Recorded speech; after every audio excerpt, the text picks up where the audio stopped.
I Frankfurt és la capital mundial del disseny enguany i el jardí de l'Institut Cervantes de la ciutat acollirà concerts i exposicions.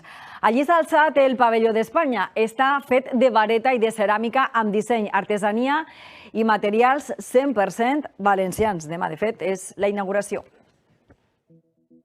Estos 18 metres de drac han creuat Europa per peces. Més de 1.600 quilòmetres entre la ciutat de l'artista Faller i Frankfurt. Un autèntic repte logístic per a fer realitat el pavelló d'Espanya en la capital mundial del disseny. Yo estoy orgullosísimo de poder representar a España y a nuestro gremio de artistas falleros. Hemos dividido en 17 partes para que quepan en los trailers. O sea, hemos gastado 6 trailers para venir a traer este dragoncito.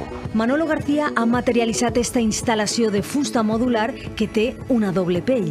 L'exterior, amb 1.400 panells i 11.000 acolorides peces de ceràmica d'onda que simulen escames, i a l'interior la seua tradicional vareta corbada. Arquitectura inspirada en Gaudí i oberta al públic per atraure la cultura a les ciutats. Para nosotros es muy importante que la gente lo viera amable, que pudiera hablar. Hemos partido de una extracción de la sargantana de Gaudí, del Parc Güell, y el espacio principal utiliza lo que es el jardín del Instituto Cervantes como graderío natural para que se vean todas las acciones.